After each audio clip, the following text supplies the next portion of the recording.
Olimpiade Tokyo 2020 ditunda karena COVID. Dan ketika banyak dengar pendapat di Tokyo beberapa saat yang lalu, ternyata banyak yang komentar bahwa Olimpiade Tokyo sebaiknya digeser lagi, tidak diselenggarakan di tahun ini, di tahun 2021. Bahkan ada yang mengatakan menggesernya ke London. Wali kota Tokyo, Yuriko Koike, menggebrak meja. Dia mengatakan bahwa COVID bukan menjadi kendala, tetapi menjadi melakukan apapun dengan cara yang baru. Yuriko tetap bersikukuh akan menyelenggarakan Olimpiade di tahun 2021 ini. Dia akan berusaha sekuat tenaga Olimpiade tetap aman. COVID harus ditaklukkan. Yuriko patut dicontoh di dalam membangun ekonomi, wisata, dan menjalankan protokol kesehatan yang murah, cepat, dan efektif. Olimpiade Tokyo akan jadi etalase perjuangan melawan globalis COVID. Melihat perjuangan Yuriko, bagi saya manusia unggul bukan takluk dan mengikuti, tetapi melakukan sesuatu yang baru dengan cara baru, dengan pikiran yang baru. Old mind itu kuno, tidak akan menyelesaikan masalah pandemi ini yang dianggap hanya masalah kesehatan. COVID adalah economic toolnya globalis. COVID adalah political toolnya globalis sejak awal. Political dilawan dengan geopolitik. Masalah ekonomi dilawan dengan geoekonomi strategi. Sekali lagi kita bertanya, punyakah grand plan nasional menyelesaikan masalah pandemi selain menggunakan vaksin? Bagaimana membangun ekonomi dari -2 yang terburuk prestasi pejabatnya semenjak krisis 98 menjadi positif sesuai dengan cita-cita kampanye 7% plusnya? Loh, kok diem semua sih? Kalau gitu kita lanjut. Kita lanjut dengan memberikan fakta lain lagi. Ukuran sukses salah satunya adalah dengan memperlihatkan data fakta. Kita lihat data fakta. Zaman Pak Harto lengser, GDP per kapita nasional sekitar angka $800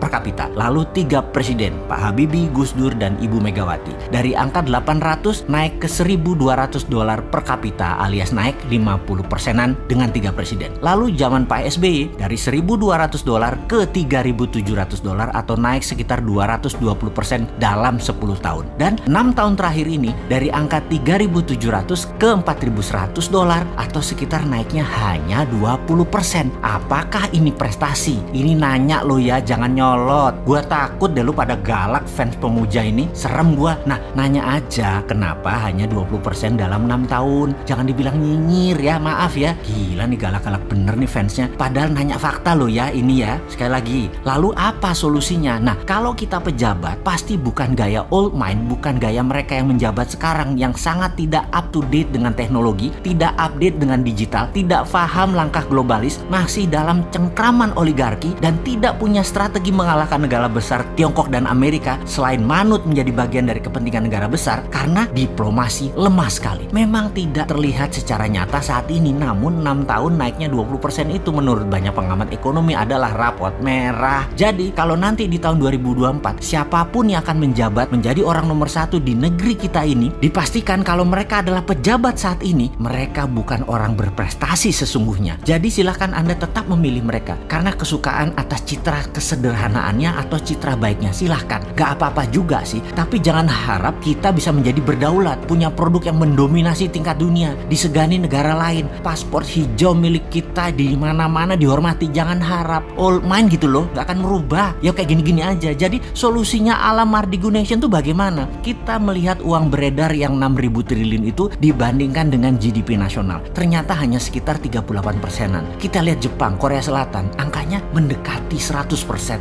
Jadi dalam Mardigu Nation yang dilakukan adalah mencetak 6.000 triliun uang baru rupiah yang akan dibagikan ke UKM dengan syarat punya aset produktif senilai 1, maka akan dapat pinjaman tanpa bunga 5 tahun senilai sampai 3 kalinya. Misalnya aset produktifnya 500 juta, maka pinjamannya tanpa bunga bisa sampai 1,5 miliar yang dikembalikan dalam 5 tahun secara cicilan tahunannya. Dengan teknik sederhana ini maka digaransi 4.100-an GDP per kapita akan naik menjadi 10.000-an dalam 4 tahun dan membuat Indonesia menjadi negara produktif dan negara pasar terbesar dalam waktu cepat. Itulah new mind, memberikan solusi kepada old mind. Sebenarnya kalian ini masih mau sama old mind atau new mind sih?